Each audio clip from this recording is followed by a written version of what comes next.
levels. And as we become the prayer, we walk and live that prayer, we may fully expect that the world mirrors that back to us. And what happens if there's a certain group of us who does do precisely that? Let's make it a pretty healthy sized group, because I think a tremendous number of people all over the world. I know right where this is going. It's a great question. Go ahead.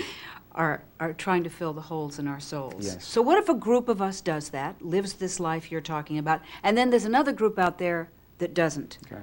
Because they don't, will we suffer the consequences? Okay. Let's make this very concrete and go back to one of our previous examples.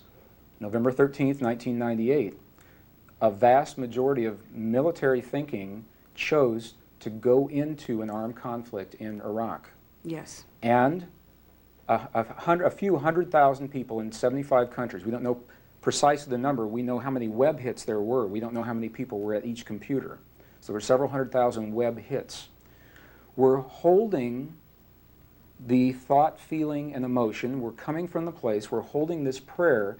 They weren't saying stop anything. They were giving thanks for the peace that already exists in our world. And in the presence of that peace, from a few people, that military action did not go forward. Now, the Israelis in the 1980s were actually quantifying this kind of information during the Lebanese war. They had individuals trained in this mode of prayer. They would station them throughout their country, and when the prayers were occurring simultaneously, terrorists stopped, the terrorism stopped, traffic accidents dropped dramatically, violent crimes against persons, and the national stock market skyrocketed. And when they stopped praying, the terrorism began again, the crimes against persons began again, the hospitals, emergency rooms showed there was an effect. And they did this enough times to demonstrate that there was a correlation. The U.S. did the same thing with 24 cities between 1984 and 85.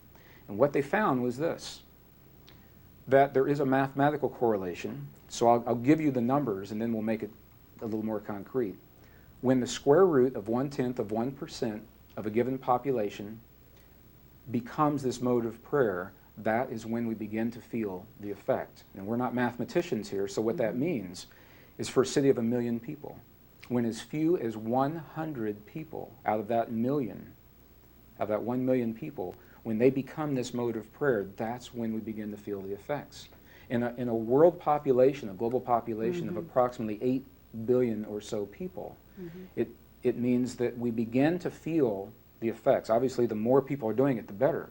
We begin to feel the effects, approximately 8,000 people synchronized in this mass mode of prayer. And when we see those kinds of things happen, and when we see the civil wars and the religious wars, and when we see the rogue weather patterns, if we have the wisdom to recognize what it's saying to us, it's saying that collectively something in us is asking for a healing. And this is the power of the individual. Our conditioning is we've got to build big machines, use big science, go out there and fix it. And what the ancients say, the Buddhist traditions, a Christian in their purest traditions, in their purest sense, the Christian traditions, the Muslim traditions, Native American traditions, are inviting us to find the healing in here and to know that it's mirrored in the world out there. And now quantum physics gives us the mechanism. It says this is how that works. So they go hand in hand. Yes. So I don't want to get off the hook too easy. Does that answer your question? If it does,